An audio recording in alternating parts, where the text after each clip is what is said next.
Eu empecé no mundo da música de pequeniña, con 4 aniños, porque empecé no colexio, no Manuel Mas Díaz, de Caranza, nun grupo que había daquela ali, que se chamaba Ledicia.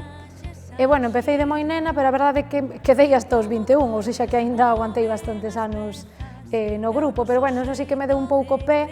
pois a descubrir o que me gustaba, descubrirme que me gustaba cantar, principalmente, e de aí, pois, despois empecé a entrar noutros proxectos, pois, xa un pouco máis profesionais, como o Daico, que é un grupo de percusión, e despois, bueno,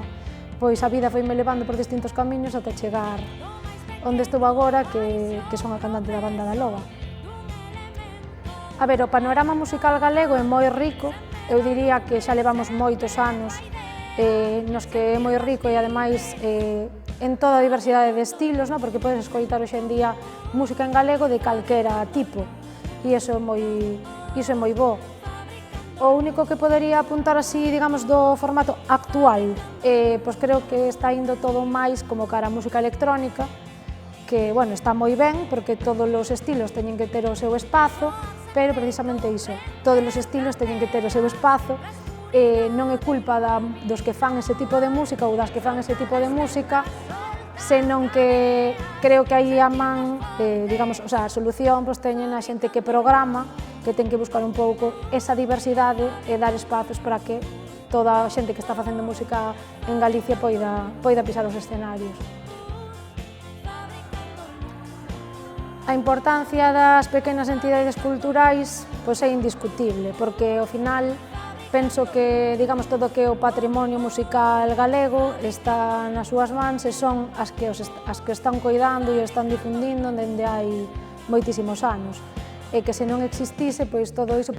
probablemente o máis probable que estivese esquecido e está máis vivo que nunca e hai que agradecerllelo a elas. Considero que este tipo de formacións son importantes porque, aínda que podería pensarse que o mellor son formacións máis específicas ou técnicas para este tipo de espazos, ao mesmo tempo son moi necesarias, porque se de algo aprendimos é que está moi ben a tradición, coñecela, pero que sempre temos marxe para mellorar certos aspectos. Entón, nese sentido, por exemplo, que unha cantareira non teña que quedar afónica cando canta, sempre vai ser unha evolución, Entón, nese sentido, creo que cada día, agora que o temos ao noso alcance, é máis necesario que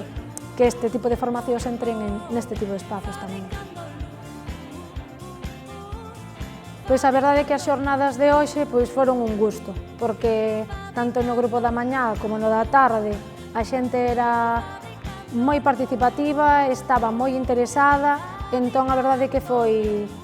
moi doado darlles clase, moi agradecido e aínda que canso, porque dar dous cursos pois cansa, pero a verdade é que pagou moito a pena, eu marcho moi contenta.